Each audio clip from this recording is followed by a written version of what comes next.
First contact's price. Dr. Elena Santos never expected to make first contact while analyzing radio signals from the Oort cloud. The Australian Square Kilometre Array had picked up what initially seemed like typical cosmic background radiation, until it repeated with mathematical precision every 127 seconds. Dr. Santos, you need to see this pattern, her colleague Dr. James Chen called out, his voice tight with excitement. The signal's strength is increasing. Elena rushed to his workstation, her coffee forgotten. The wavelength pattern scrolling across his screen was unlike anything she'd ever seen. Perfectly structured, with embedded geometric sequences that could only be artificial. Her heart raced as she realized the implications. "Call Director Morrison," she ordered, already reaching for her secure phone. "And start the containment protocols." Within hours, the facility was swarming with government officials and military personnel. The signal's source had been tracked to an object decelerating at the edge of the solar system, an object that defied the laws of physics as humanity understood them. Director Sarah Morrison stood before the hastily assembled International Committee, her usual composed demeanor strained. "Ladies and gentlemen, we are not alone, and they're coming to visit." The object, now designated First Contact Vessel Alpha, continued its methodical approach over the next 3 months.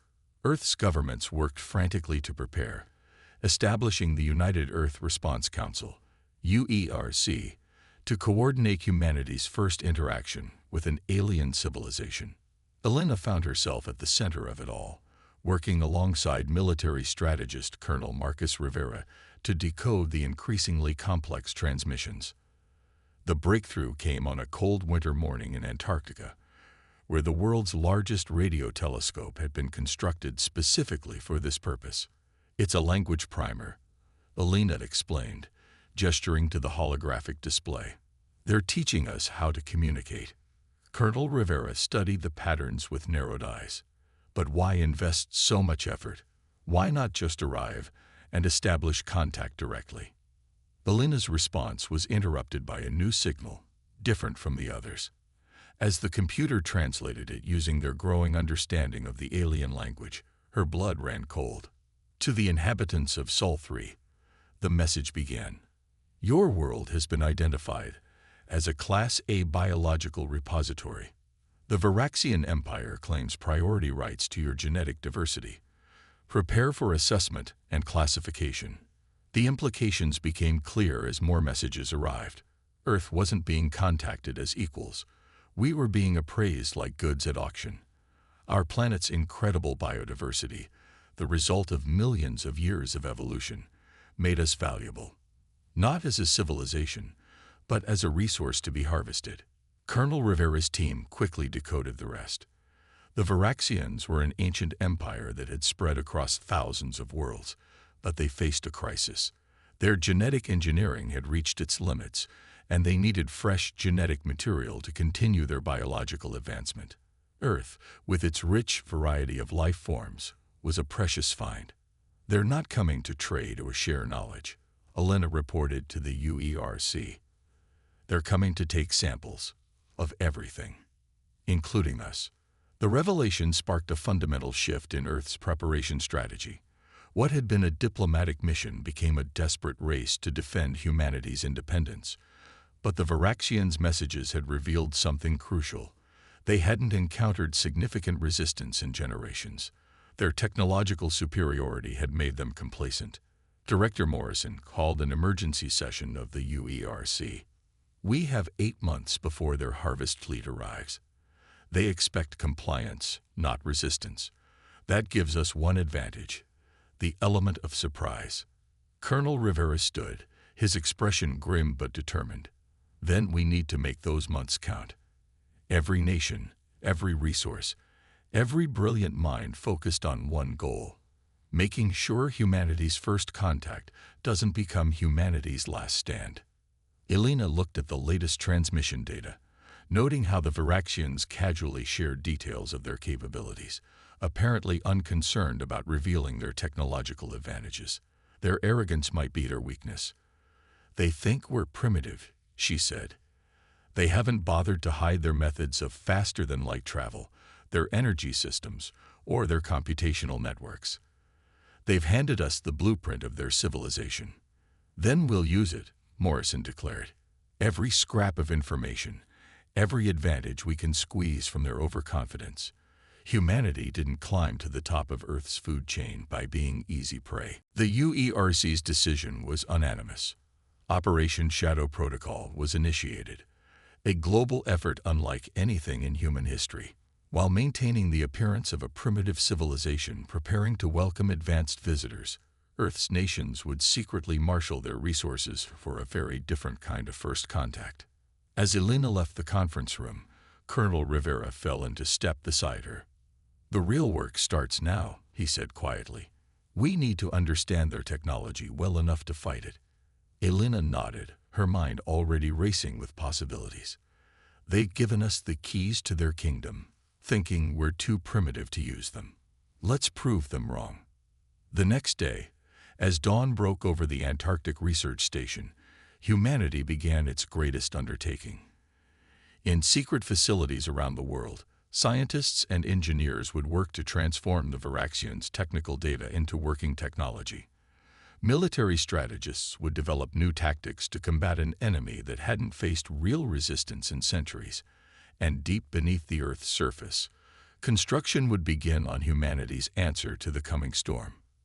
The Varaxians thought they were approaching a helpless world ready for harvest. Instead, they were heading toward the biggest mistake their empire had ever made, underestimating humanity's will to survive and thrive. As Elena stared at the star-filled Antarctic sky that night, she wondered if the Varaxians had any idea what they'd started. Humanity had just been given a crash course in advanced physics, faster-than-light travel, and energy manipulation. With their backs against the wall and the clock ticking, humans would do what they'd always done: adapt, innovate, and overcome. The game was on, and Earth was playing for keeps. Operation Shadow Protocol. 6 months before the projected arrival of the Varaxian harvest fleet, the Atacama Desert witnessed an impossible sunrise. A miniature star briefly flickered to life inside a heavily shielded facility, as humanity achieved its first controlled fusion reaction using reverse-engineered alien principles. Dr. Elena Santos stood behind protective screening, watching the artificial star die. "Time to stable containment?" she asked. 12 minutes, replied Dr. Yuki Tanaka, head of the Energy Development Team. "Double our previous record. The Varaxian equations work perfectly. They just never imagined we could understand them so quickly." Similar breakthroughs were happening in secret facilities worldwide. In the depths of the Marianas Trench, engineers tested hull materials that could withstand crushing pressures. Beneath the Siberian permafrost, scientists perfected gravity manipulation technology. And in orbiting stations disguised as communication satellites, the first human-made faster-than-light drives took shape. Colonel Rivera coordinated military preparations from the newly constructed Prometheus Command, buried deep within the Rocky Mountains.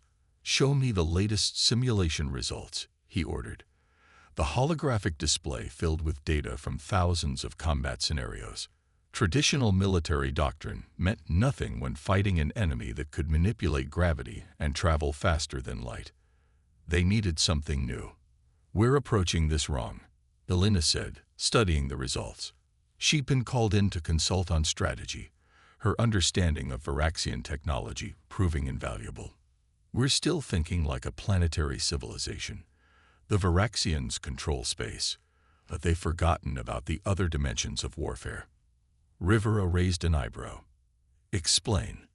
"They've become dependent on their advanced technology, but their messages show they haven't faced real combat in centuries. They don't innovate anymore. They just overwhelm with superior force." The colonel nodded slowly. "And we're building our strategy around matching their capabilities." "Which we can't do in time," Elena finished. "But we don't have to. We need to change the rules of engagement." Operation Shadow Protocol shifted focus. Instead of trying to match Varaxian technology directly, Earth's defenders would combine their new capabilities with humanity's greatest strength: the ability to think differently.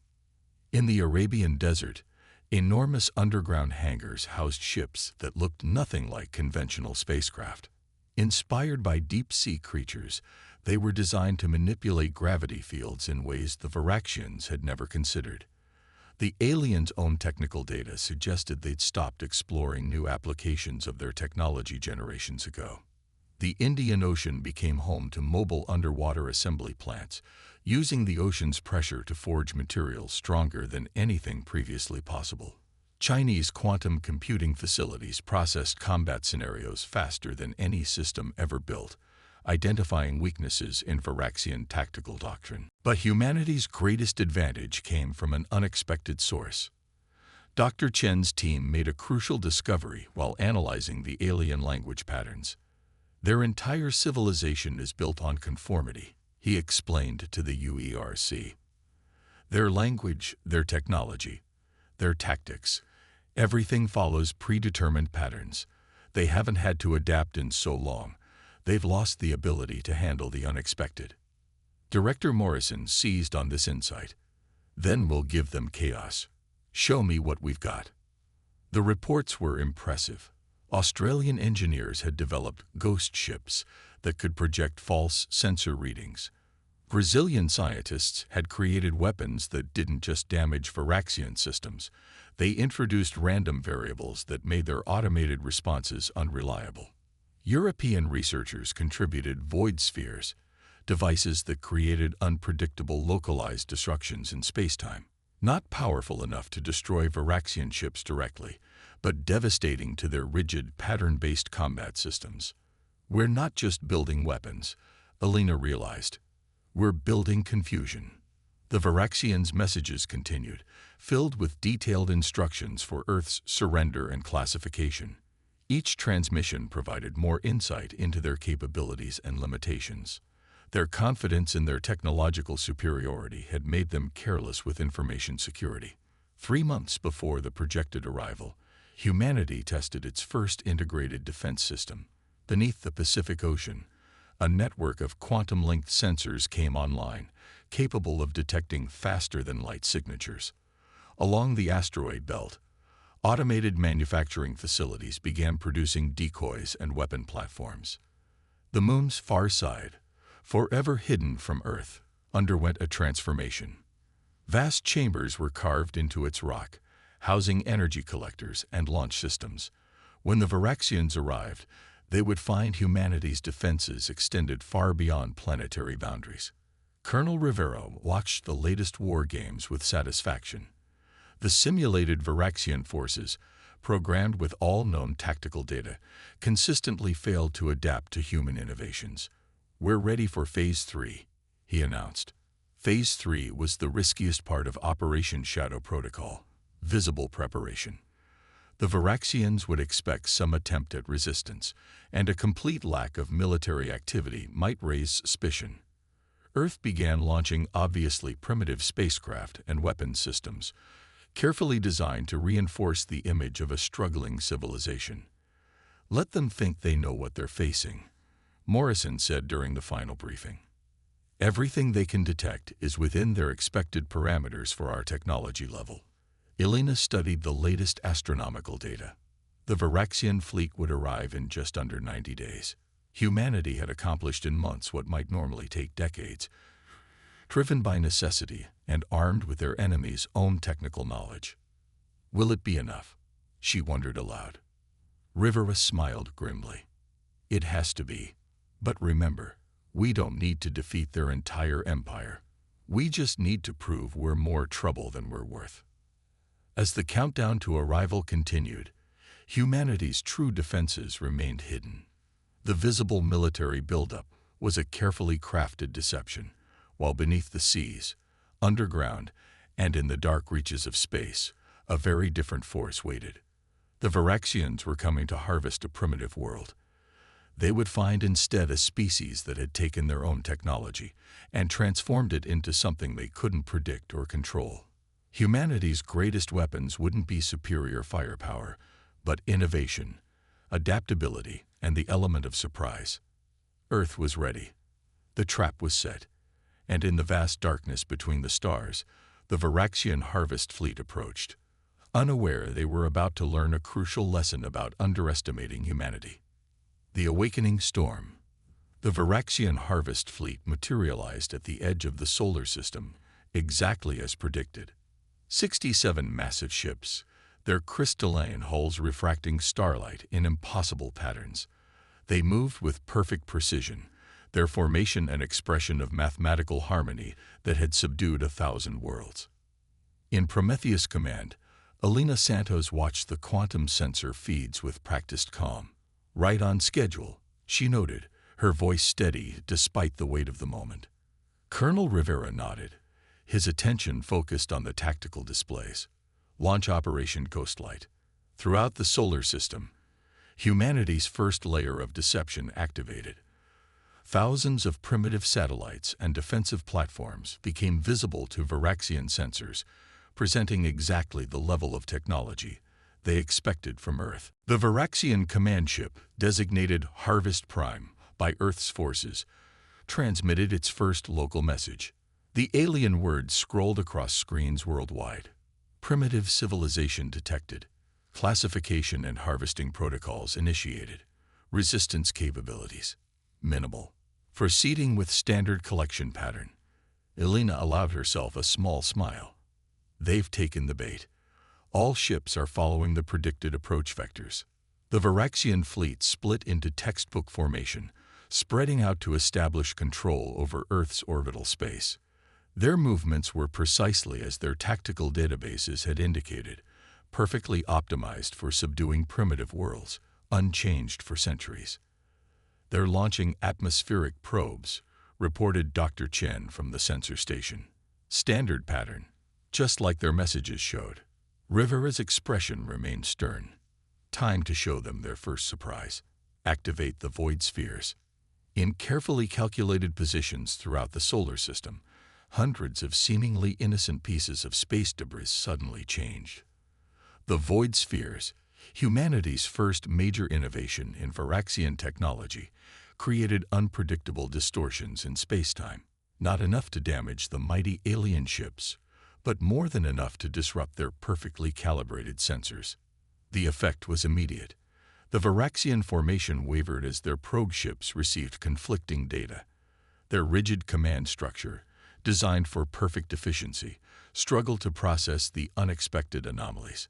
Harvest Prime is requesting clarification from their scout vessels, Elena reported, monitoring their communications. They're trying to adjust their sensors to compensate, exactly as we predicted. Rivera nodded grimly. Begin Phase 2. Let's see how they handle real chaos. Deep beneath Earth's oceans, massive energy signatures suddenly appeared. The underwater assembly plants, hidden from space-based detection, launched their first wave of defenders. Ships unlike anything the Varaxians had encountered rose from the seas, biological mechanical hybrids that moved with fluid grace, their hulls adapting and shifting like living things. In lunar orbit, the far side of the moon revealed its secrets. Enormous hangar doors opened, releasing swarms of autonomous craft that defied conventional tactics. They moved in patterns based on Earth's most unpredictable phenomena. Weather systems, ocean currents, and swarm behaviors.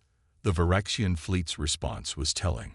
Their ships attempted to adjust using pre-programmed protocols, but each solution they deployed was based on outdated assumptions. Their weapons, designed to overwhelm primitive defenses, found themselves targeting phantom images, while actual Earth vessels struck from unexpected angles. They're falling back to regroup, Chen announced, excitement creeping into his voice. Their formation is breaking down. Elena studied the tactical display intently. This is where we find out if their command structure is as rigid as we hoped. The answer came swiftly. Instead of adapting to the unexpected situation, the Varaxian fleet attempted to force the battle back into familiar patterns. Their ships launched massive energy barrages, trying to overwhelm Earth's defenses with sheer power. But humanity had planned for this. The ghost ships absorbed and redirected the energy attacks, their quantum-linked systems turning the Varaxians' own power against them. The void spheres multiply the chaos, creating zones of unpredictable physics that the aliens' automated targeting systems couldn't compensate for. Harvest Prime is transmitting on all frequencies, Elena reported. They're demanding we explain how we achieved this level of technology. Rivera allowed himself a cold smile. No response. Let them think about it. The battle spread across the solar system. Earth's forces never engaged directly, never tried to match Varaxian firepower. Instead, they created an environment of constant uncertainty. Defensive platforms hidden in the asteroid belt generated false sensor readings. Quantum-linked weapons fired from impossible angles. Ships appeared and disappeared, leaving the Varaxians unable to establish a clear target. Their formation is completely disrupted, Chen reported. Individual ship commanders are requesting new orders, but their command protocols aren't designed for this kind of situation. The Varaxian fleet's perfect geometry had dissolved into chaos. Ships fired at phantom targets while real threats slipped past their defenses. Their attempts to establish control over Earth's orbital space were repeatedly thwarted by defenses they couldn't predict or counter. They're beginning to take real damage, Elena noted, watching as another alien vessel fell victim to its own confused targeting systems.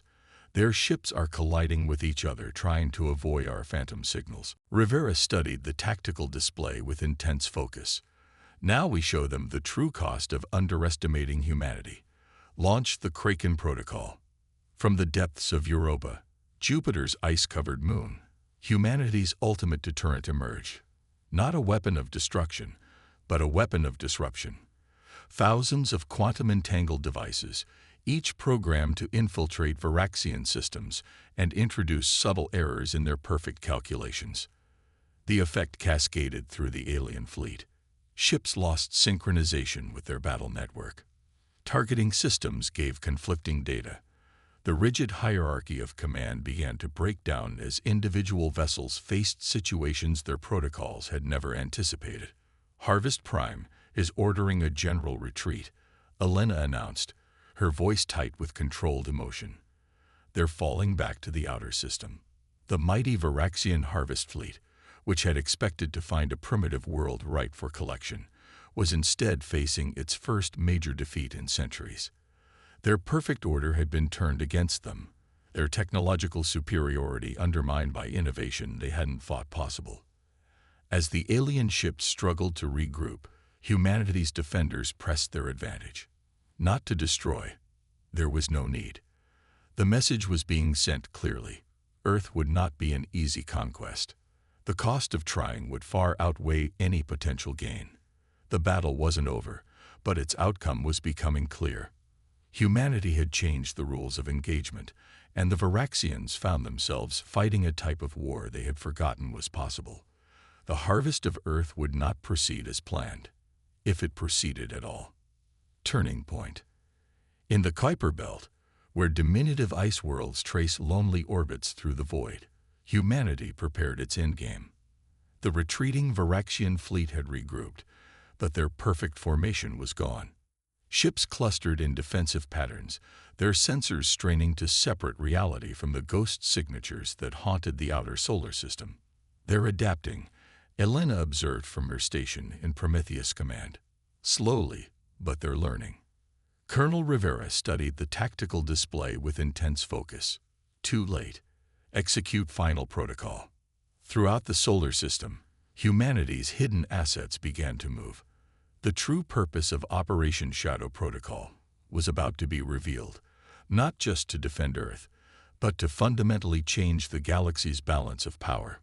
Harvest Prime is broadcasting, Dr. Chen reported. They're offering terms. The Varaxian message displayed across the command center's main screen. Their previously imperious tone had been replaced by something approaching uncertainty. Unknown defensive capabilities exceed classification parameters. Proposing negotiation protocols.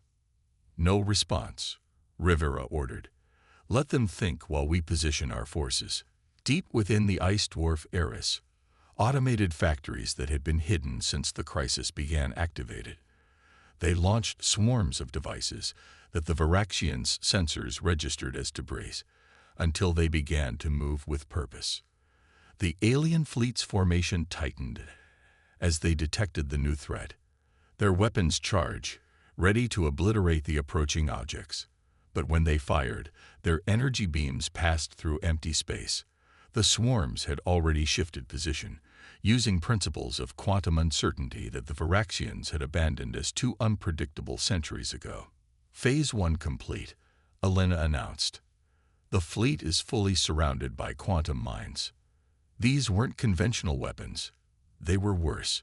Each mine contained a void sphere linked to thousands of others, creating a web of spatial distortion that could trap the Varaxian ships in a maze of their own confused sensors. Their tactical officer is attempting to calculate a safe withdrawal vector, Chen reported, monitoring the alien communications. But our phantom signals are making it impossible to plot a clear course. Rivera nodded grimly. Time for Phase 2. Show them what humanity can really do with their technology. From Jupiter's orbital plane, a new type of ship appeared. Not the fluid, organic designs that had harried the Varaxian fleet earlier, but something that made the alien commanders pause in confusion. It was a perfect replica of their own vessel designs, or so it seemed. Quantum resonance signatures confirmed, Elena reported. The mimics are in position.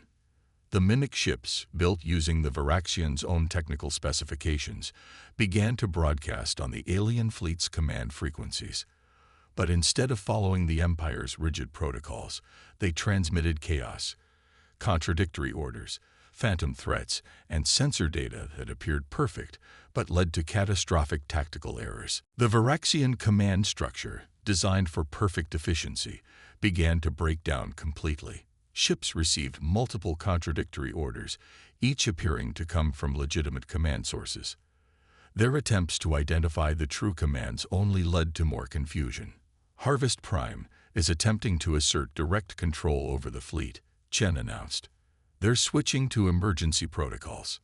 Perfect, Rivera smiled. Initiate Phase 3. This was humanity's masterstroke. As the Varaxian flagship attempted to centralize control, the quantum mines activated, not to destroy, but to isolate. Each ship found itself in a bubble of distorted spacetime, cut off from the fleet's network. Their rigid hierarchy, their greatest strength, became their critical weakness. Elena watched the sensor readings with fierce satisfaction. Individual ship commanders are attempting to restore communications. Their protocols have no response for this situation. The Varaxian fleet, for the first time in centuries, faced true chaos. Their ships, designed to function as part of a perfect whole, found themselves forced to act independently. Some maintained position, paralyzed by the lack of clear orders. Others fired blindly at sensor ghosts, their weapons harmlessly dispersing into the void. Harvest Prime is powering up its main drive, Chen reported urgently. They're attempting an emergency translation. Let them try, Rivera said calmly. The massive flagship engaged its faster-than-light drive, attempting to escape the trap. But humanity had learned well from the Varaxians' own technical data. The quantum web didn't just distort space. It created a maze of false exit vectors. The mighty ship's attempt to jump to safety instead left it tumbling end over end, its navigation systems hopelessly confused. Broadcasting now, Rivera ordered. Elena's voice, translated into perfect Varaxian, echoed across all frequencies. To the Harvest Fleet. You came to collect specimens. Instead, you have become the specimen. We have analyzed your technology, your tactics, your very way of thinking. We have learned how to defeat not just your ships, but your entire strategic doctrine. The silence that followed was profound. The Varaxian fleet, still trapped in individual bubbles of distorted spacetime, waited as their flagship processed this unprecedented situation. They're responding, Chen announced. The reply came not from Harvest Prime, but from individual ship commanders, something unprecedented in Varaxian military history. Their messages overlapped, a cacophony of voices seeking direction. expressing confusion, even suggesting retreat. "The command structure is completely broken," Elena observed. "They can't coordinate a response without exposing themselves to more of our phantom signals." Rivera nodded with satisfaction. "Now we offer them a way out. Send the terms." Humanity's message was simple. The harvest would not proceed. Earth would be recognized as a sovereign power, not a resource to be collected. And most importantly, the Varaxian Empire would have to acknowledge that their technological superiority was no longer absolute. The alternative was clear. The fleet would remain trapped, unable to coordinate, unable to escape, their perfect military machine reduced to individual ships without direction or purpose. "Multiple commanders are accepting the terms," Chen reported, his voice thick with emotion. "Harvest Prime is standing down." In the Kuiper Belt, where humanity had prepared its final trap, the mighty Varaxian fleet faced a choice between pride and survival. They had come to harvest a primitive world, only to find themselves outmaneuvered by the very specimens they had meant to collect. The battle was over, but its implications would echo across the galaxy. Humanity had not just defended itself. It had demonstrated a new way of thinking about technology and warfare, one that would force the Varaxian Empire to reconsider centuries of doctrine. As the quantum mines began to power down, allowing the alien fleet to reestablish communications, Elena looked at the tactical display with pride.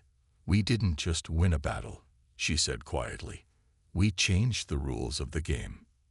Rivera nodded, already thinking about the challenges ahead. "And now the real work begins. The galaxy's going to be a very different place after today." New dawn. 1 month after the Battle of the Kuiper Belt, Earth's orbital space buzzed with unprecedented activity. Varaxian diplomatic vessels hung in high orbit alongside humanity's first official interstellar ships, their presence a testament to how drastically the galaxy's political landscape had shifted. In the newly constructed Global Assembly Chamber in Geneva, Dr. Elena Santos stood before representatives from every nation on Earth, along with a delegation of Varaxian diplomats. The aliens' crystalline environment suits caught the light, creating rainbow patterns across the chamber wall. The defeat of the Harvest Fleet wasn't just a military victory, Elena explained, gesturing to the holographic display showing the battle's aftermath. It was a wake-up call for an empire that had grown complacent in its power. The lead Varaxian diplomat, who had introduced himself as First Speaker Zix, moved forward. His translated voice carried a note of respect that would have been unthinkable months ago. "Your species has demonstrated capabilities that challenge our fundamental assumptions. The Empire's Council of Elders demands understanding." Colonel Rivera, now General Rivera, stepped up beside Elena. "Understanding is exactly what we're offering, along with a proposition that could benefit both our civilizations." The holographic display shifted, showing the technical innovations humanity had developed by combining Varaxian technology with Earth's unconventional thinking. The void spheres, quantum webs, and adaptive ships were just the beginning. "You've mastered our technology in months," Zix observed, his crystalline form shifting colors in what they had learned was an expression of amazement. "But more importantly, you've found applications we never considered." "Because you stopped looking," Elena replied. "Your empire became so focused on perfecting existing systems that you forgot to ask, what if?" Humanity never stops asking that question. The display showed new designs, hybrid technologies that combined Varaxian precision with human creativity. Ships that could adapt to unexpected situations, communication systems that used chaos theory to prevent interception, and defense platforms that learned and evolved. "We're not offering to share just our innovations," Rivera explained. "We're offering to share our way of thinking." The implications weren't lost on anyone in the chamber. The Varaxian Empire, for all its power, had stagnated. Their technology was incredible, but it hadn't truly advanced in centuries. They had stopped innovating, stopped adapting, content in their supposed superiority. "There are others," Zix said suddenly, his translator struggling to convey the complex emotions in his voice. "Other empires, other powers in the galaxy." Some have begun to notice our stability. You mean your vulnerability, Rivera corrected gently. How many other civilizations have you dismissed as primitive, only to find they might have something to teach you? The holographic display shifted again, showing the galaxy as mapped by Varaxian surveys. Thousands of worlds, hundreds of species, all categorized and classified according to rigid protocols that hadn't changed in generations. The Empire's strength was built on order, Elena noted, but the universe thrives on chaos and adaptation. We're offering you a chance to remember how to evolve. The human representatives leaned forward as Zix conferred with his delegation. The aliens' color patterns shifted rapidly, what they now recognized as intense debate. Finally, the first speaker turned back to address the chamber. The Council of Elders has authorized me to accept your proposal, with conditions. We will establish a joint research and development initiative. Your species will have protected status, and Earth will be recognized as a sovereign power. And in exchange, Rivera prompted, though they all knew what was coming. You will teach us, Zix said simply. Show us what we have forgotten. Help us remember how to think beyond our patterns. The agreement that followed would reshape the galaxy's political landscape. Earth would gain access to the Varaxian Empire's vast knowledge base and trade networks, while maintaining its independence. In return, humanity would help guide the Empire back toward innovation and adaptation. But more importantly, Earth's victory had sent ripples through the galactic community. Other powers took notice of the primitive world that had outthought one of the oldest empires in known space. Diplomatic missions began arriving from civilizations the Varaxians had never considered worth contacting. We've opened a door, Elena told Rivera as they watched the first joint human-Varaxian research team begin work on a new generation of ships. Not just for Earth, but for every species that's been dismissed as too primitive or too different to matter. The general nodded, studying the strange but beautiful sight of humans and Varaxians working together, each bringing their unique perspectives to bear on problems that had seemed unsolvable just months ago. The galaxy's about to become a much more interesting place, he said. We showed them that technology alone isn't enough. It's how you think about using it that matters.